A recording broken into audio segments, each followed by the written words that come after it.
budget keyboards are going crazy. They are increasingly well made, getting closer and closer to the premium line. Until just a few years ago, it was completely unrealistic to even think about it, and most importantly, maintain a relatively low price. Recently, I tested the Unzi AS65, a 60% keyboard with an aluminum case autoswappable and a simply unique design. And today, I'm bringing you another really interesting 60% keyboard, also with an aluminum case autoswappable and a multifunctional knob at a price of only $100, $10 less than the AS65. This is the new Epomaker P65, but will it better than the AS65? Let's find out. Like the AS65, it has an extremely compact form factor. They have more or less the same dimension. The P65 is only slightly wider. Despite having a very similar layout, there are differences compared to the AS65. We have this part well separated from the rest of the keyboard, as well as the arrow keys area detached from the narrow keys. Some keys are also missing, like the left control, but at the same time it gains a nice multifunctional knob to adjust the volume, but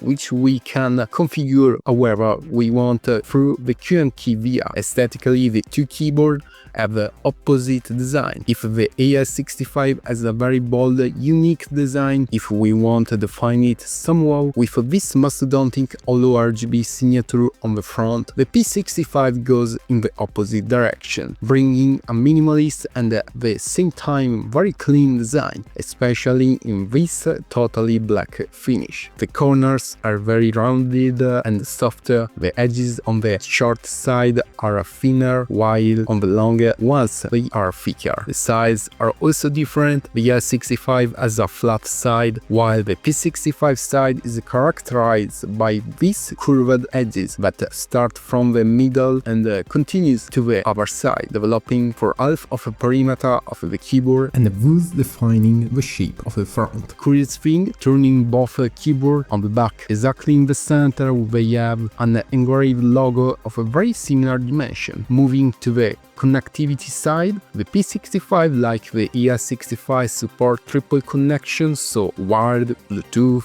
and Wi-Fi. Right here in the I/O panel, the P65 houses a very useful slot where to store the USB dongle, something missing on the AS65. The autonomy is entrusted to a 4000 mAh battery, half of that installed on the AS65, but thanks mainly to the lack of a luminous signet like a massive one of the AS65, it ensures a really very long autonomy. At a construction level, the P65 seems much more solid than the AS65. The build quality is really high. To make a frame, it's evident that more material has been used. The case profile is thicker. This is noticeable both on the upper part, but especially on the lower one. This is also reflected in the weight, 1.30 kilograms, 250 grams more than the AS65. The coating is also well done, with good resistance to fingerprint. I couldn't say which of the two keyboards is better, but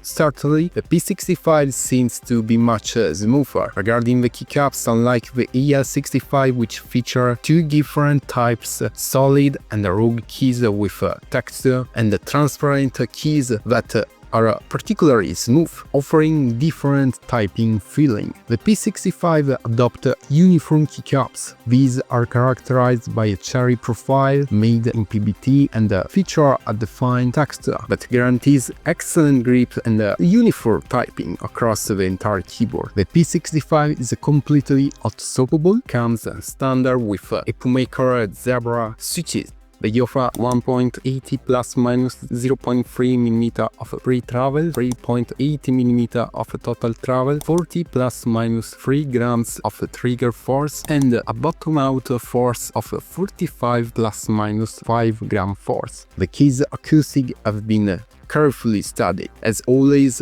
the switches are already pre-lubricated as well as the stabilizer, and the sound absorbing material position between stabilizer and the switches contributes to optimal sound control. Inside we find an insulating package similar to the ES65. It starts with the PC plate. Between two layers of foam we find a PCB of opposite coloration to the ES65 totally black, and it concludes with a bottom EVA layers to isolate the battery from the PCB. Like the ES65, the PCB is not mounted directly on the case but uses a gasket mounting system. The P65 however adopts a significantly better one compared to the ES65. It mounts silicone dampeners, but they are larger than those of ES65. They are longer with a great thickness, guaranteeing significantly superior cushioning during typing. All this allows the P65 to have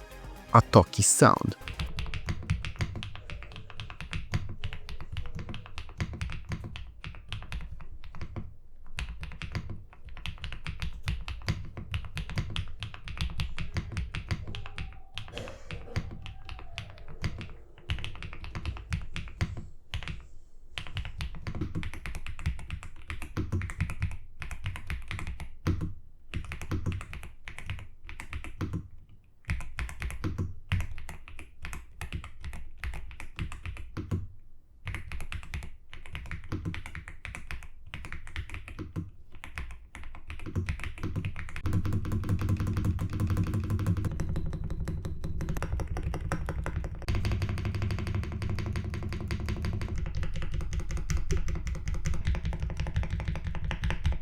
Both keyboards are fantastic and cost more or less the same amount, $130 for the ES65 and $120 for the P65. It's difficult to establish which is better, and this difference of only $10 doesn't make the choice easier. But if I had to choose between the two, however, personally, I would opt for the P65. It presents a decidedly cleaner and a more essential design, without frills literally representing the antithesis of the ES65. The second determining aspect is the build quality. The manufacturing of the shell is clearly superior compared to the ES65. The keycaps don't present any issue, and the multifunctional knob certainly constitutes an added value. Finally, the gasket mounting system is also built better. I believe that when put to the test, the P65 is the best 60% keyboard I have tested so far. And you?